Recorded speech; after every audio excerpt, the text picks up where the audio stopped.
Good morning, everyone. It is Friday, which means that we are on office hours. Um, so glad to be on here with you guys. I know we've been gone for a little while. We were out of town for a golden ticket event, and we were out of town the week before that. So we're glad to be back on for office hours again this week. Eric may not be joining us because he is just fresh off of returning back home to Brazil, and he was had a very late flight that got him in at about 1 o'clock in the morning. So I don't know if he'll pop on yet today or not. He may have to crash and recalibrate before he joins us. So we'll see. Alejandro, good to see you. How are you? Hey Justin, I'm good. How are you? Doing good. Glad to have you on. You are the Yeah, I know. first person on, so let's talk, man. What are you up to? I know we talked a bit on Tuesday or Monday, I believe. I just wanted to formally introduce myself, put a face to my name, Yeah. and I've looked over your website, the one you have with Eric, and I really do want to bring more deals to you. Awesome. So just wanted to basically get to know both of you. I Yeah. know if Eric can't make it, unfortunately, that's it is what it is. But yeah, I saw all the info, and yeah, I just appreciate the transparency with all that. Cool. I did, it did have just maybe a few questions. Sure. So I know that you loan in Georgia, West Virginia. What were the other two states? I'm sorry, I can't North remember. Carolina and Ohio. Gotcha. Yep. Okay. For the time being, those are the only states you're focusing on? Correct. Yeah. Um, and we we're a little bit cautious about what we lend on in those states outside of Georgia. Atlanta, we're a little bit more aggressive. So if somebody wants to get a deal done in Atlanta, Georgia, we can go up with a little bit of a higher loan to value. Mhm. But in those other states, we're going to be, a little bit more conservative and make sure that anybody who's doing like a big, large gut rehab has got a lot of experience. I don't really like large overhauls, like just like right down to the studs. But Yeah. sometimes that's the best deal you can find. But we're usually a little bit more cautious if there's going to be lots of major, work done to a house. I've seen houses submitted to us where they got to jack up the basement and stuff like that. I'm like, no, just like I don't think we want to get into that. Yeah. Yeah, no, that makes sense. Completely. And for the one loan that we talked about on Tuesday, I Yeah, know you only loan out first position. I had the people who need the loan are like they are aware of the risk that comes with second position. So sure. they had a promissory note and personal guarantee on it, and we're also offering equity partnership. Have you ever made exceptions No, when it comes to not for ours. I understand that play though, and I think there's definitely people that are a good fit for that. We don't get into that because usually the it's just a lot more complex structure, and our process is just very simple. So we can come in, we take that first position place. Gotcha. Okay. Yeah. Okay.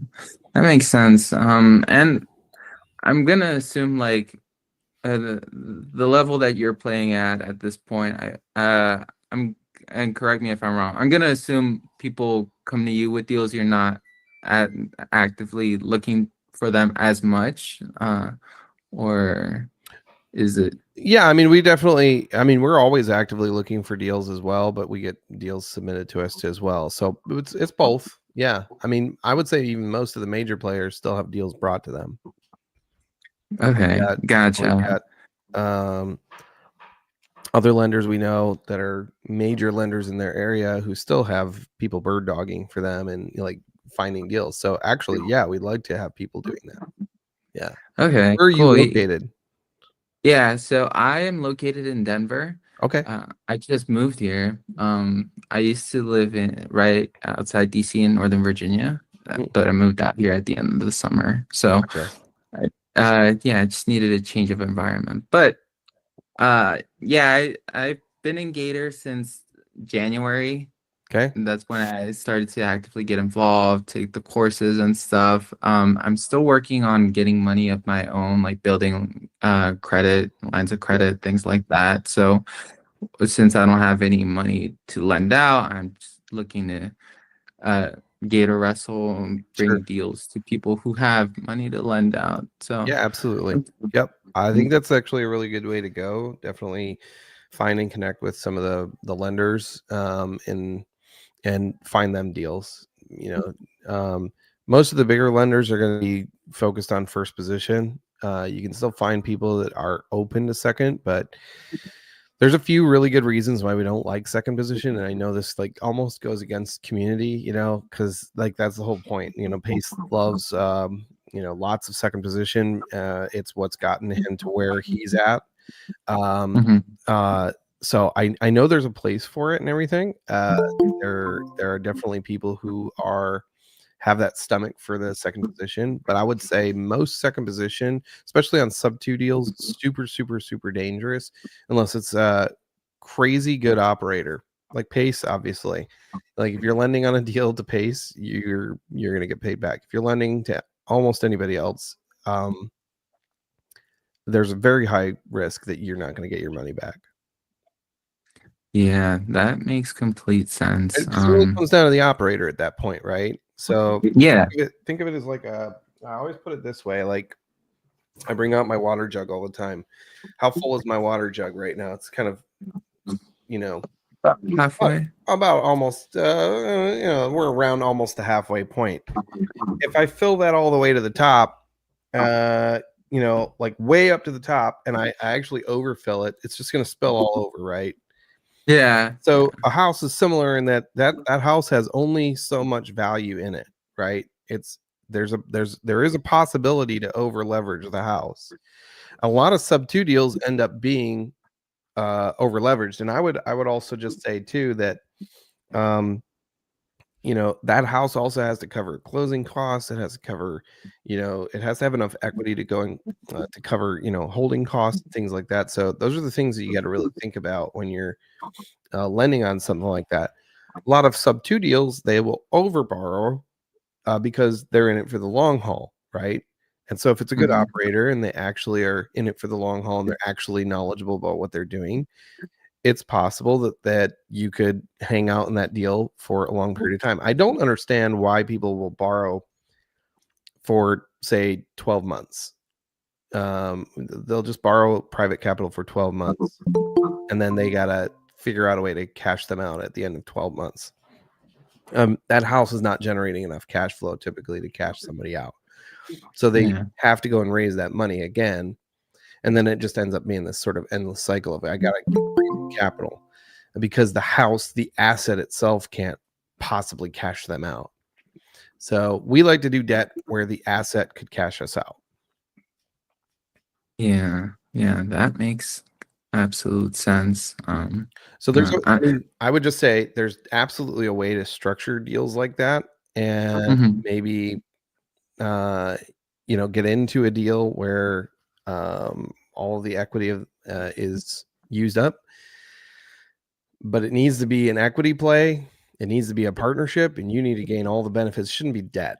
I don't agree with debt in that scenario. Give me 12% annualized. I mean, that's not exciting. Like it's not secured by the property. Like if that property fails to perform, that you're not going to get your money out. It's gone. Yeah. Yeah. No, you're totally right. That's good to know for the future. I like the metaphor with the gallon because I also have mine. Yeah. Right. Yeah. Oh, it's not. Yeah, there Yeah. you go. Yeah. Yeah. Yep. Um, but as someone who's just starting out and is looking for deals to bring to lenders, do you have any piece of advice like where best way to find the best deals or something like that? Well, I mean, obviously, I think you're trying to find stuff virtually, which is it's challenging. We've encountered that. We're not local to our markets, so that's been a challenge for us. You know, I'm in Michigan. I don't really want to lend in Michigan. I will now, but it's got to be a really good deal.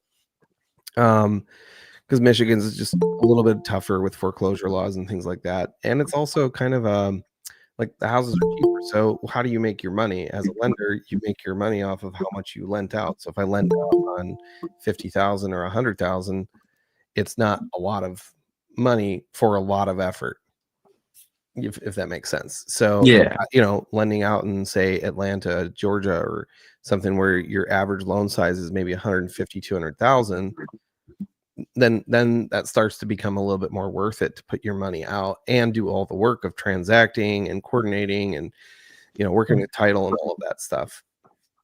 You know, we had a deal brought to us.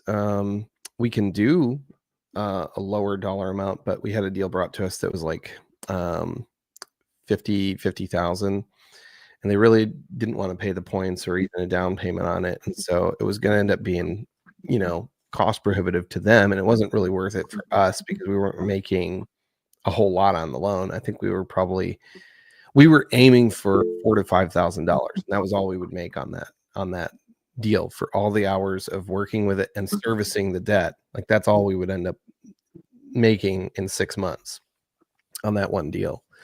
And you know, if we had to go to foreclosure, honestly, foreclosure would wipe away all of that profit that we would have made. We might make a little bit on the sale, so we should theoretically make that back, but it'd be a lot of effort for maybe we make $4,000.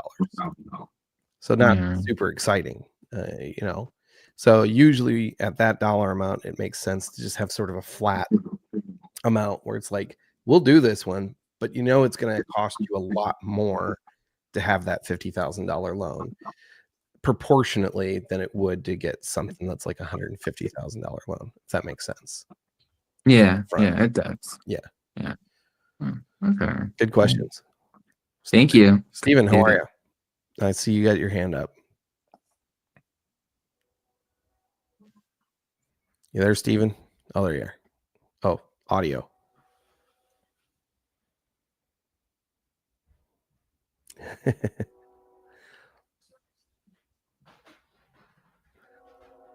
It's like you're muted.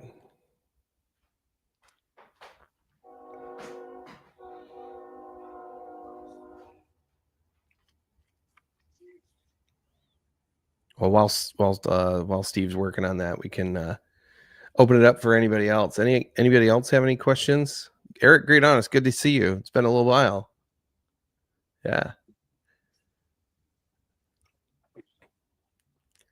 Brian, good to see you on.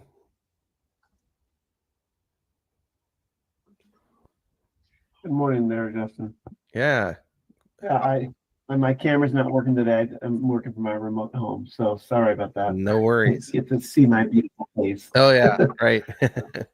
How you been? Good. Trying to work in the funding business, but I love what you're just saying about those loan amounts because I still do these smaller dollar loans. Sure. And you're right. It's the same amount of work for a 50 or 60 or $70,000 loan as it is for a $200,000 loan. Sure. Just about. I mean, finding funds obviously changes the game a little bit, but sure. But yeah. So you've drawn the line at hey, if I'm not making this much on a deal, then it's not going to do it. And if the fund amount that they're requesting is low, that's on them. That's not on you. Handle it? Yep. And that's kind of a hard thing sometimes, I think, for people to swallow because they're like, well, it's only 50,000. It shouldn't cost me that much. Well, actually, proportionally, a loan less than 100,000, frankly, it might even kick in before then, just depending on the deal itself. But, at some point, you just have to make a base amount. Otherwise, it just doesn't make any sense to put forth all that effort of closing and getting, everything to the closing table. Yeah, I'm feeling that a little bit. Sure. I have, I have like 7 or 8 loans I'm working on right now, and 2 or 3 of them are, under the $100,000 number. Sure. And yeah, I'm working my tail off, and the number, percentage wise, is not as good. So Yeah. Yeah. I hear you. I hear you. I appreciate the insights on that. Yep. Well, and you also find that I don't want to disparage anybody in that price point, but I do find that often if you work in that price point all the time, you end up with a lot of people trying to negotiate because they tend to be, they're targeting that price point often because they have lower liquidity and therefore they really don't want to put themselves out for the loan. So, they want to negotiate with you. And I think, I either need to make that base rate to make it really worth the effort to get this thing out to you, or I'd rather go and negotiate a $4 million deal or something. You know what I mean? Like, because that's going to take about as much work. Yeah, interesting. Well, as my business grows, I'm coming to those that thought process as well. Sure. Yeah. Steven, how are you doing? We'll give it a shot again. Yeah, hey, how you doing? It works. There we go. Battery. How are you I doing? didn't have it connected. Battery went dead. How you doing this Friday, man? Yeah, we're doing all right. Doing all right. So I've transitioned to another firm. Okay. And we're looking to kind of do something similar to what you guys are doing. Okay. And maybe we can catch up or something like that. But we've got a lot of inquiries for Georgia and Ohio. Nice. Under 100, and then so I've got the team and the processors going through the criteria. I did know that you guys changed terms recently. Yeah. So I just thought to ask, like, is there any kind of insight or anything? I mean, now that you guys are charging points, which I like, and that's why I said, to my partner, we need to jump on this boat as well with these guys on what they're doing, maybe collaborate.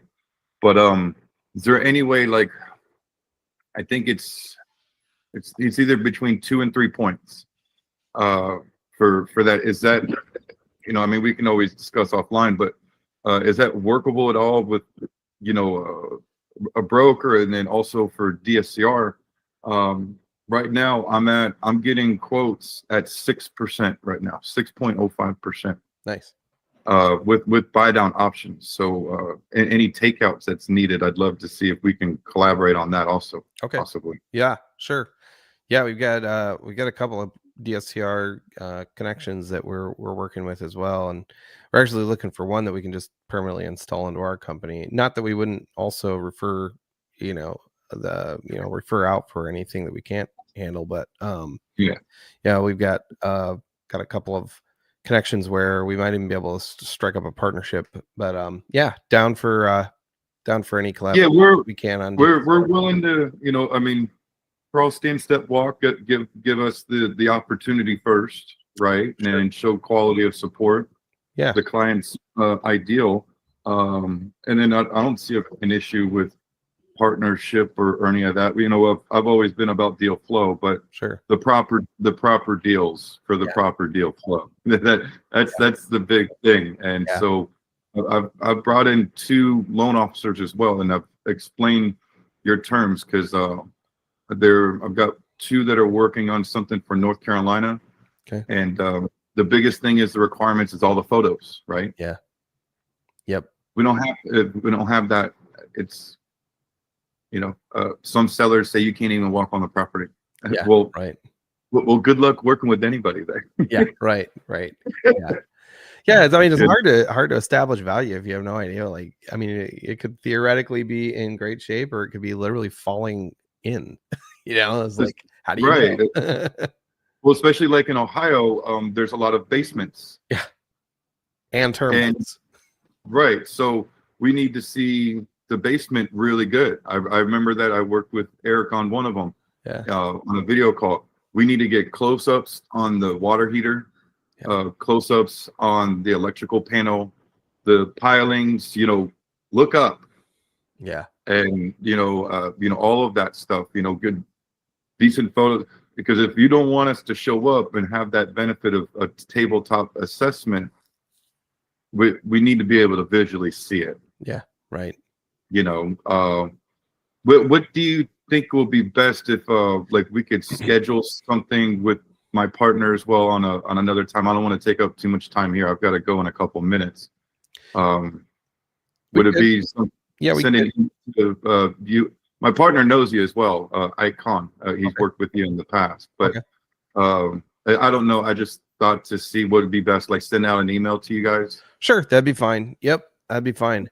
I know one of the places we're really targeting hard, and I'd love to see more deal flow in, is Atlanta, because we can get a little bit more aggressive in Atlanta. That's where my partner's gotten anywhere between 3 to 4 inquiries, and they're like requests for like 50 to 60,000. Okay. And some of them, they just want to purchase it. They can pretty much DSCR out immediately. So, you know, I have no seasoning requirements with some of my options. Okay. So, you know, that's a great exit strategy. Let them get in, let them get out, because they can't, you know, most institutions can't do anything over under 100,000. Sure. Okay. I'll set up. Nope. I think we lost him. The emails and everything. I've got to drop. I appreciate your time and thank you, man. Sounds good. Take care. I was just saying thank you for your time. You bet. Awesome. Anybody else have any questions or comments, or what are all of you guys working on? I know Alejandro and I just talked. He's doing some connecting, and I know Brian, you're working, you know, on trying to build up your lending business. Eric, how about you? What are you up to? I'm basically just kind of putting the game plan together for next year. Exiting a couple deals here in November, December, and just looking to figure out where I want to deploy some capital at. Sure. You know, if some of these less than $100,000 deals are out of the institution world, you know, as long as I'm working with someone like you on that, Justin, or whatever, right? You know, I'm up for that. Sure. And yeah, I'm just really now just trying to focus on where I want to be doing deals at. I got a little spread thin in a couple different areas, and now I'm like, okay, I don't want to do that. I just want to do a couple things here. So recently moved to Reno, Nevada. So you know, Northern Nevada is definitely on my radar. I want to do a few things up here. It's a little tight. It's just it almost, from a valuation point of view, it's almost like California, just because of all the exodus from California over here. Yep. But right now, I mean, I'm up for you know, Dallas, Texas, the Dallas Fort Worth metro area, because I've got some reason to go there, and then I could show up. Not that I want to, but I can. Sure. It's a big difference rather than not having the ability to show up. So I don't like that. Yep. Been there, done that. I ain't gonna do that again. Yep. Agreed. Yeah. And that's a huge market over there, right? Yeah, it is. Yeah, we have not lent there, but we have partners that are there in that area, so they kind of own that area very well. Do you collaborate with those guys at all, or not really, Justin? We're always looking for ways to collaborate. We've done at least one deal with them. I'd love to do more, but they've got a pretty solid operation there. We just usually end up collaborating on the stuff that's kind of, you know, sometimes they'll get like a double close or whatever, which is not our primary bread and butter, but we'll do a double close. Yeah, nothing wrong with those. What do you charge on a double close, or what do you get? Oh, just depends on the deal. Yeah. Usually we're trying to get 2 points. Yeah. Yep. If you got a double close, and if you need a little capital, or if you're running a little tight, need a little half of it or something, I'll go half with you, or all of it, whatever you can do. Yeah, sounds good. No, that sounds great. We're also making some strides toward we're striving to move a little bit more towards investing in carefully. I don't want to like announce this and end up with a huge influx of newbies looking for money for RV parks, but we're looking for really seasoned operators who are looking for capital for their RV parks. You got to be seasoned though. I get inquiries all the time. Oh, looking to do my first RV park. Great. Okay. I wish you the absolute best with that, but you know, I asked the guy just the other day, I had a conversation with a guy while I was at Golden Ticket. Nice guy. He just lost some money in Gator on a bad deal. It was like $100,000, along with a bunch of other people that lost $100,000 on a really just a bad deal, bad structure. You could just, when they described it to me, I was like, no, don't do that. Anyway, he put 100K in, lost it. It was all business credit, and now he's like, but you know, it's kind of like I'm manifesting, and I found an RV park. I was like, okay, so you went from investing in a Gator deal without your own money, took 100,000 of someone else's money, lost it all, and now you're going to go into an RV park and do a multi-million-dollar project. What is your resume? If I were interviewing you for the job of taking over this RV park, what on your resume qualifies you for that? Oh, well, I guess just, you know, like my other investment experience and things like that. And I was like, your other investment experience is you lost $100,000.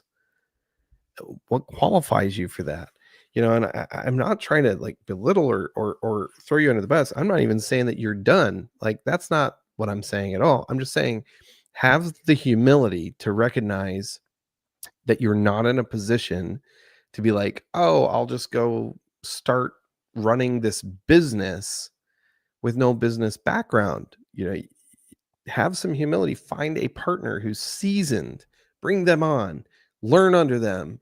It's called you know, mentorship. It's called, you know, it's like you used to, even just to become a blacksmith, what you used to work under a blacksmith, right? Why do we think we can take on a multi-million-dollar RV park with zero experience? It's ludicrous to me. I cannot understand. It'll eat you alive. Yes, it will eat you alive.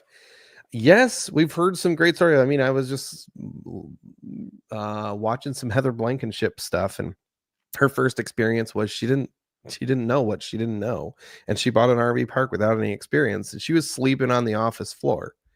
She made it. Thank God she made it. But she's like, I wouldn't recommend that to anybody.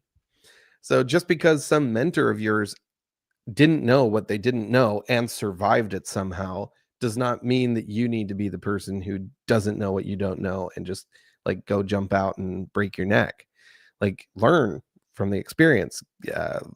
The better scenario would be for Heather Blankenship to have had a great mentor and just like do that park with somebody.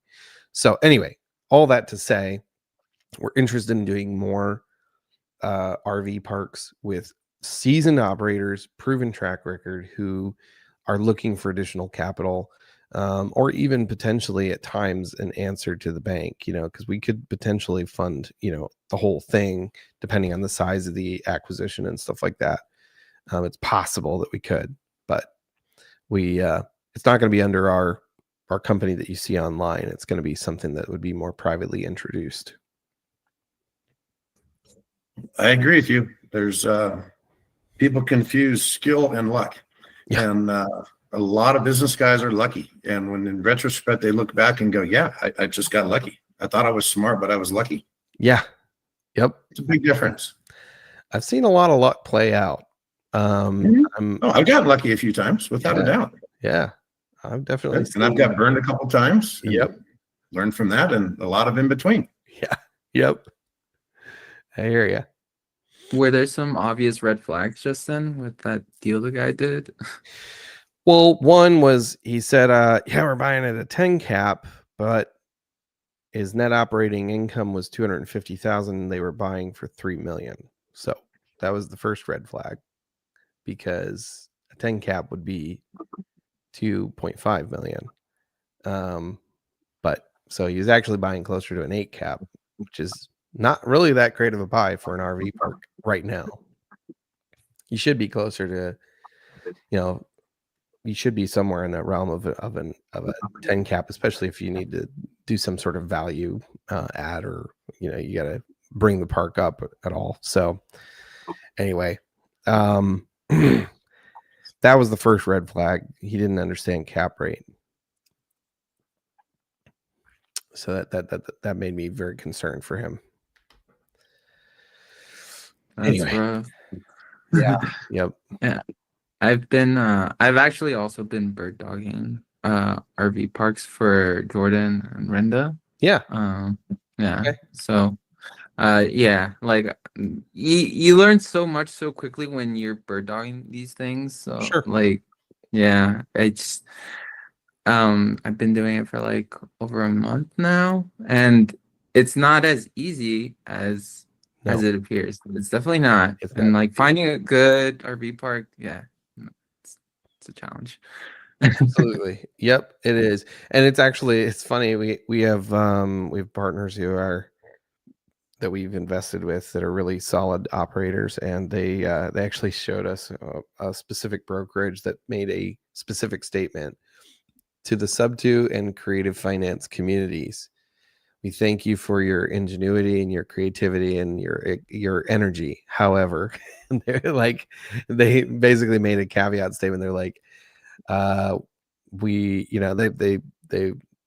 announced that they were not going to be working with bird doggers or anything like that unless there was a clear path that you were actually working with the end buy team.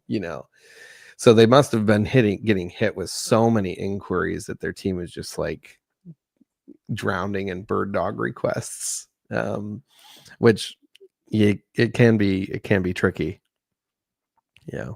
I've been on the receiving end of just like getting hit really hard with excuse me, I don't know why that's weird. You guys there still? Yeah. Sorry, I don't know why there we go. For some reason, I use my iPhone for my webcam, and it always puts it on do not disturb, but for some reason it let a call go through, which was very weird. So anyway, I don't remember where I was at. You were on the receiving end once. Oh, I've been on the receiving end of just like getting hit really hard with like connector deals where everybody and their brother was just slamming you with connector deals, and a lot of them didn't necessarily meet your buy box or your lend box. And so you're just like, ooh, like I love the fact that you guys are finding these, but none of these fit. And so, how much do you give back as like feedback versus just like, sorry, it's a denial? Because you could spend, I've had days where I had to spend hours sorting through and just letting every single person know, yeah, sorry, don't do second position. Oh yeah, no, we don't do high-rise buildings in New York City. Oh no, we don't. It's like way off. Of what we do. So kind of pick and choose your battles on that one. But yeah, if you can find a really good connector or somebody who's actually out there and they're like, I get it, I understand your lend box, I'm going to go find deals for you, that's an asset. Yeah. I bet. And like your FAQ is really comprehensive. So like there was not like I couldn't think of anything really that you didn't hit like that. Awesome. Added a lot to the lend box. Awesome. Glad to hear that. Yeah. Yep. Cool. Brian, how are things going generally for you in your lending business? What are you running into that's great? What are you running into that's just kind of a pain in the butt right now? I know there's stuff that's a pain in the butt because we do. Always, right? Yeah.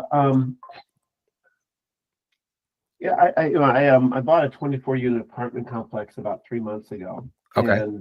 And of course that takes 3 months to kind of bring together, right? Yeah. So you're talking 6 months, And so I kind of waned away from my active income, lending business because I was so busy doing that. And so sure, I'm just now starting to ramp back up because I'm doing the work that I need to do every day, right? Yeah. And so for a while there, it was I just need some projects to come in so I can work on them. And I wasn't going out and looking for them. So started looking for them, started putting the word out. And in the last 3 weeks, I have 15 projects I'm working on, which is a lot for me. Sure. I funded 7 of them over the last week and a half, which is amazing. And if I could do 7 of every 2 weeks, it'd be incredible for my business. But I still have another 5 or 6 that I'm working on that I haven't funded yet. And so Sure. it's always, hey, how do I find the funds? Mm-hmm. For me, I haven't gotten to the point where I have a fund in place or have people just say, hey, Brian, don't tell me what you want the money for. Just tell me that you need the money. I'm not there yet. Sure. Yeah. So I have to explain each project to each person that I get that says yes. Yep. And so Makes sense. struggling with that, struggling with the process. Sure. And how do I get these people to that have the funds, and again, I'm talking about people who I've done multiple deals with. On the borrowers are multiple deals, and I've built relationships up that way, and the lenders are multiple projects, and I'm still finding myself fighting that same battle.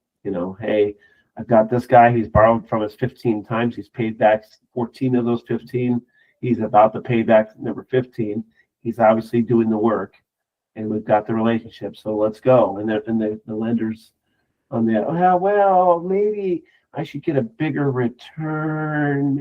And I'm like, I'm not about, personally, my business is not about getting the biggest return. It's about doing business with people I know, like, and trust, and consistently doing that. Yeah. And so I'm just struggling with the way maybe this is the way I'm bringing these deals to the lenders, or maybe I'm just not building that. What I think is should be loyalty at this point. It's not. Sure. I don't know. I'm not complaining. I mean, I just funded 7 deals, and I have 7 more deals, or I funded 8 deals, and I have 7 more deals on my plate. So things are happening. Are you finding your capital primarily in our community? Great question. The answer is no. Okay. I have learned my lessons on that. Sure. So the community, generally speaking, they all, I mean, it's, to be very clear, I love Pace Morby. I think he's done amazing things. I think he's put us all in a position where we can do things that we could not have done without his guidance. With that being said, if you're mentioning the word gator, not a fan, because every time I've dealt with that, and I've run across this enough times to know I shouldn't be doing it, trying to knock my head against the wall. Yeah. It's hey, I want my money back faster. Hey, I want my returns bigger. Hey, I want less risk. Yeah. I'm like, yes, we all want all of those things. Yeah. Yeah, we want lots of money, risk, and back fast. Yeah, I'm going outside of the community is where I'm finding my funds. Well, and I started just like everybody else does, friends, family, neighbors, right? Mm-hmm. But I'm at that point. They always say on the only damn social media things, have you tapped out your friends, family, neighbors? So I'm starting to use social media, which I do not like. I'm not a fan of all that, but I'm starting to put myself out there, and I'm starting to build that reputation. I think it's just a moment in time before that starts to click in, and I have a little bit more, gravitas, for lack of a better word. So I hear you. Have you guys been there? I mean, I assume. Yeah, I mean, I think it was pretty early on, though. We recognize that we couldn't be doing lots of people directly from the community. We've got a couple people that are in the community, but they're a little bit more, they're like kind of the slightly bigger, players that recognize you can't have a gator return on like anything that's PML is non-gator. It's not gator. It's not what Pace set gator up for. Gator is 2 things really, predominantly. It's the double closes and EMDs, which is not private money lending.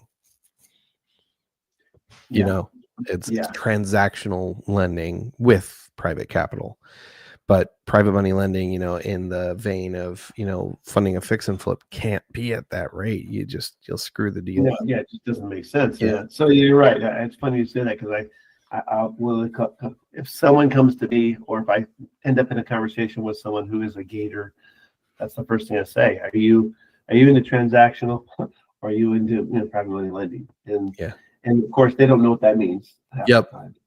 You have to explain that, but I mean there's a difference. If you're in transactional lending, great, good for you, go for it.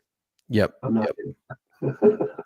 And anybody who's promising you a 30% flat fee, or whatever, or a 60% annualized or 70% annualized, also does not understand math if they're the borrower. Yeah. They just don't. They don't understand it, or they're playing some other game with you. Well, exactly. I was just counting. I just was updating because I'm starting to put it out there. What my experience is. And I know you guys have a lot more experience.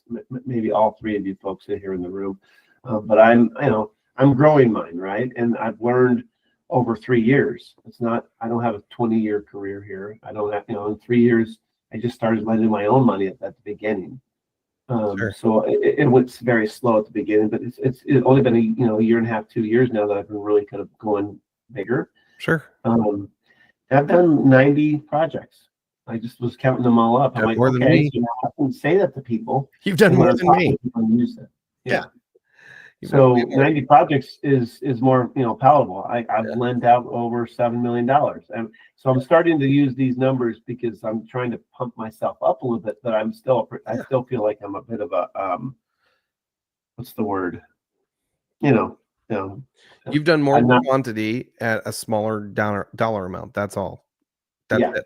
We've done a few larger deals. We've done small, but we've done a few larger deals and just a smaller quantity of deals, which I frankly would like to continue that. Like, I'd love to see myself doing much more large deals and just, smaller quantity of each, and being able to do, those on a more regular basis. That would be amazing. Raising for really seasoned operators would be fantastic. But along with that's exactly it. That's what I've learned. In my early days is second position, and people who I don't know, I don't do deals with. Yeah. And so I learned those lessons, and so now it's first position. And the only second position I'll ever do is with someone who, I have a guy who's done 28 loans with. Okay, he deserves a little bit of a second look, right? But yeah, I'm very careful about who I'm lending to, and how I'm lending to them. And yeah, you're right. I started off with small dollar amounts because it was my money, and it was, that's what I learned. And quite frankly, I was in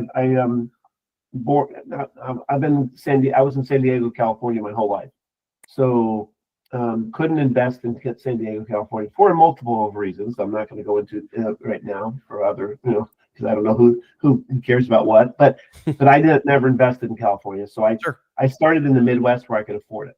Yep. So my 28-ish doors of single family homes are all in Tennessee, Ohio, West Virginia, Indiana, right? Yeah. And when I started lending, well, heck, where am I going to lend? I'm going to lend where I know. And so I started lending in those same markets, which were smaller dollars generally. So yeah, but I'm at the point now where, like, okay, I should be able to do bigger projects. Maybe not have to do 8 projects in a week and a half. Maybe I can do 4 of them, but do more money moving. So yeah.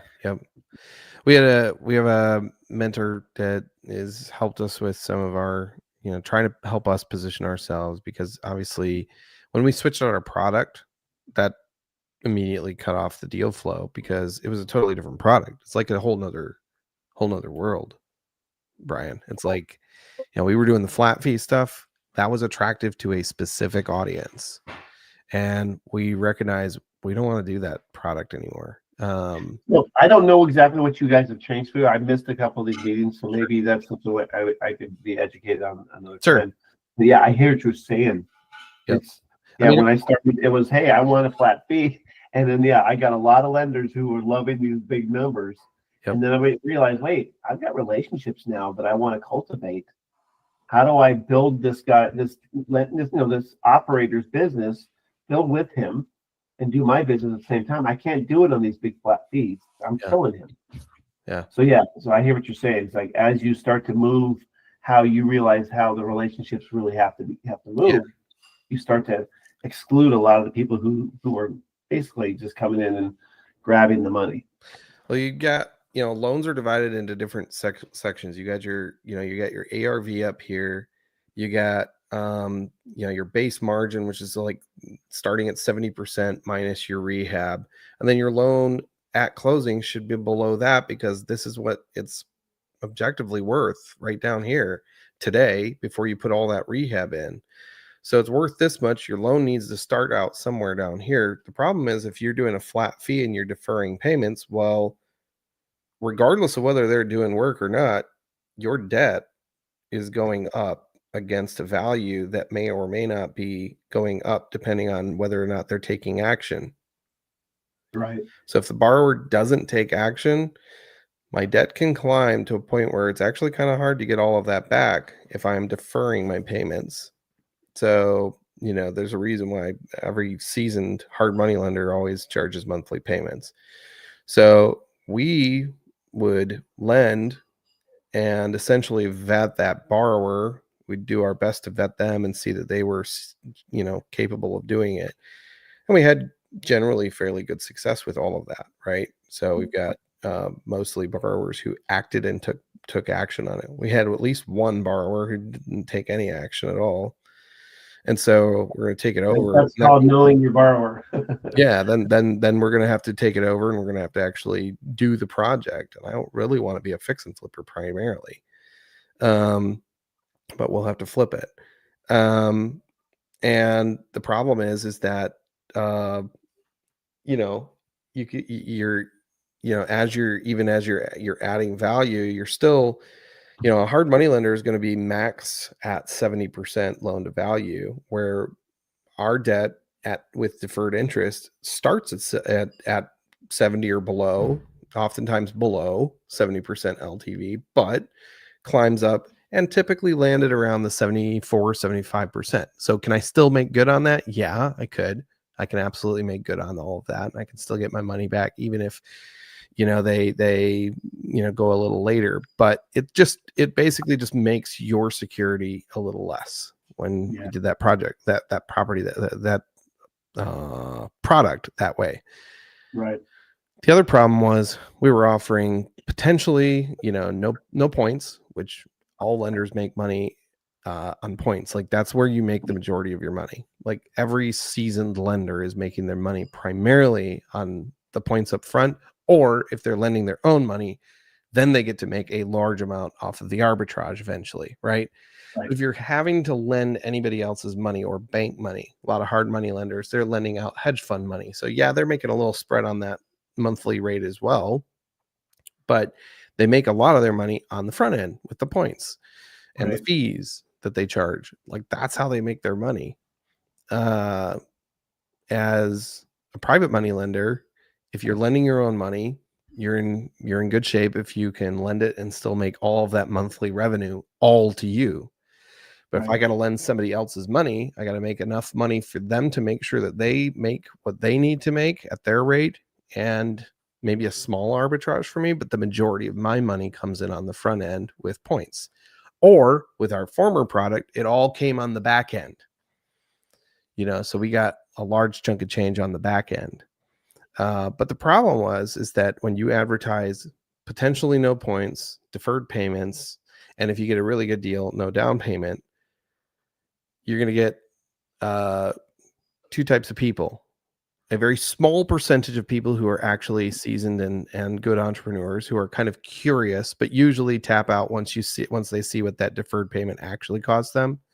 Right. And then you're going to get a large chunk of people who don't understand the investing game yet still, and are, oh yeah, it's money, it's free money, I'll take it, I'll take I'll take it, I can use it. It's like winning the lottery for them, and that's the wrong mindset. I don't want to work with people who look at investing like the lottery. Interesting. So we started recognizing, we were sorting through tons and tons of deals. We deny, I mean, you should see my deny minutes. There's you deny more than deny. garbage. And then out of that, we carved a total of, over the last year, I don't know, 15. No, we've done almost 30 in the last year deals. So yeah, out of all of that, we've carved 30 out of that. So yeah, you're still going to find some good people in that mix, but it was primarily just bogging our system down. So we're like, okay, we got to switch this up and work with people who are serious minded. Yeah. The question is whether or not we can remain competitive to those serious minded people. Yeah, and that's funny you say that, because that's exactly what I'm always considering, because I have built up 1, 2, 3, 4 really solid borrowers, and I have 2 more I'm bringing on right now, so I'm 6. Okay, and if I can keep those 6 people moving forward and happy, with them and make my money, then I'm okay, and then I can put on 7 if I number 7 if I when I'm ready. Sure. So that's been my strategy, is build the relationships with the right people, and try, and like you just said, try to stay competitive in the place that you are. Yep. Loyalty goes a long ways, but it doesn't go forever. So you need to, you need to be competitive too. Yep. And again, the only way I can be competitive is do more numbers. Yep. At some point. Okay. Well, if I'm doing, I'm just using simple numbers, $1 million a year. I'm just using that. Well, guess what? I got to make so much money. So that's 3 or 4%, of that. Okay. That's what the number is. If I'm going to lower that 3 or 4% down to 2 or 3% for them, because they're great, and I know the money's coming back every time. Now I just need to go find more people. I need to go do more deals, and that's where I'm at. I'm trying to figure out how do I stay safe? How do I stay in the right spot with security, but also do the right amount of volume. Yeah. And so for me, I haven't my average raise. My average project is 100 to 150. And I do some under 100, but 100 150. Okay, well then maybe I need to go where the asks or the need is 200. So yeah, it's always trying to figure out what do I want my business to look like in a year, and with who. Yep. And there's 2 approaches you can have in a market. You can either have the approach where it's like, well, I got a loan low enough that I can dispose of the property at whatever stage they're at and get all of my money made whole, preferably with some profit as well, right? So that's one motive. You got to be just at a low enough loan to value to be able to make that make sense for you. Or secondarily, be in a market where you can be a little bit more aggressive, but you got resources, other investor partners or whatever who can take over a project and flip it, and then you do a profit split or whatever, something like that, or just make sure that you're in a spot where I have been doing money in the back. What I've been doing is charging points, so it's about 3 points, and it's $100,000 loan. I'm getting $1,500 up front. And if I do the TC work, or if I'm involved in that, then I can get paid for that. And then I get the other 1.5 on the back. Okay. And it gives them a little bit less up front. It gives them that little bit of cushion if they wanted it. And sometimes they'll say, no, I just want to pay you now and be done with this.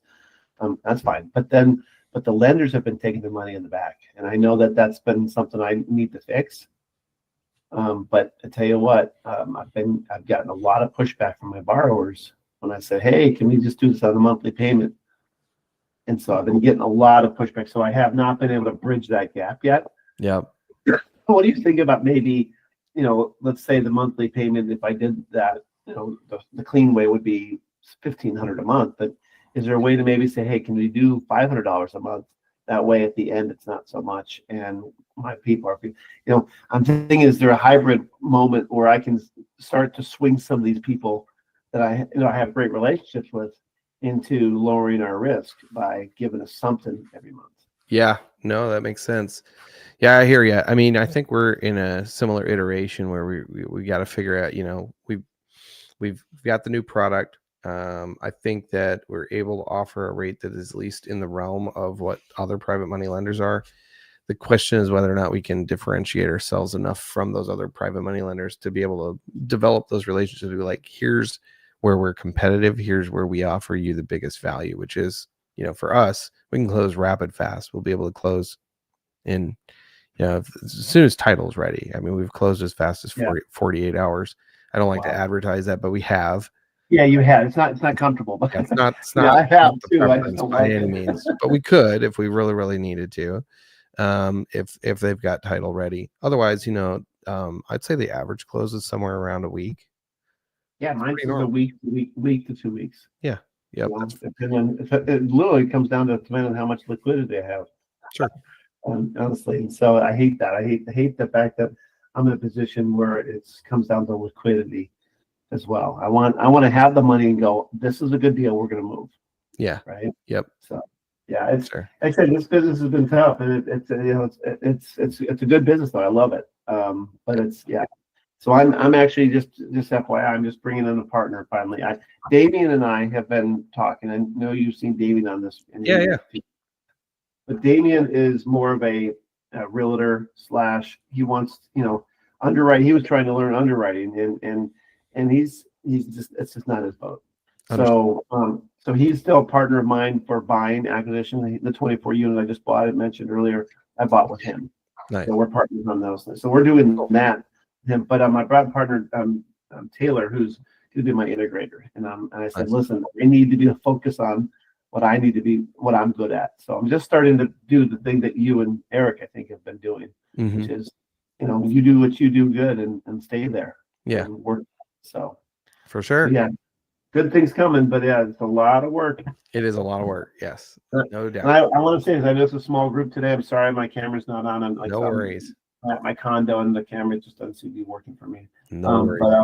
But I can't say it enough. You and Eric have been amazing and opening the door and listening and talking, because there's not a lot of people you can talk to about this unless they're doing it. Not a lot. No, I only know of one other person who's regularly doing like an office hour kind of thing. I would say theirs is more focused on borrowers. We've kind of tried to make it a little bit that way, but it attracts both, even theirs. But I think theirs tends to attract a little bit more in the way of borrowers curious about whether this deal makes sense or not. They'll underwrite it live, sit there and underwrite it. So I've been trying, and because of you guys, and homage to you, I have been trying to have an open Monday meeting in the afternoon for my cool open living with me, just so that they can feel like a connection. Sure. And it's been hot and cold. Like maybe I'm not advertising it the right way, but one day I'll get a meeting like this, 4 people, and next time I'll get no one will show up, and then the next time I'll have one person show up, and then so I haven't really figured out how to market it, I think, the right way so that people see that. Totally get it. But yeah, we've definitely had those meetings as well, where Eric and I show up. Well, it's us. We're here. It's me. Here I am. We'll talk to them. Yeah. A lot of it's just like faithfully showing up, and then people just know. Like I had some people ask me even just last week, because we were out and I had sent out the cancellation emails, but you never know. Like there's definitely people that I know. I don't even know how some people find out about this meetup, but people like me find out about it. Maybe somebody told them, or maybe they do. Yeah, I tell people all the time about it. Yeah. And so they may not be through our email list. And so, I'm not sure which avenue to make sure I let them know, like, hey, it's canceled. I always send out the email, but anyway, I had people just like messaging like, hey, do you guys still do this? Yeah, I do. You never know. So. They're doing good work, and I appreciate it, and it will benefit you guys. Yeah, if it's not already. Awesome. So. Yeah, well, Justin. Yeah. Sorry. Sure. I found out about your office hours and like your website and all that because Pace shared a private money lender list once, and I saw you guys were like up there. So Go, guys. That's how I found you. Awesome. Got a meeting. Gotta go. All right. Great having you on, Brian. Take care. We'll see you soon. Well, awesome. Thank you guys for joining. I know it was a little bit of a smaller group, but it was a great conversation. Good talking with you guys. And we will we'll be back at this again next week. Eric's gonna be back. Should be back in full commission next week. He literally just made his trek back to Brazil over the last several days. So many flights, and finally dropped him off at like 1 o'clock in the morning this morning, so he's toast right now. All Don't right. blame him. All Great right. seeing you guys. We'll see you next week. Thanks, Justin. Bye. Bye bye.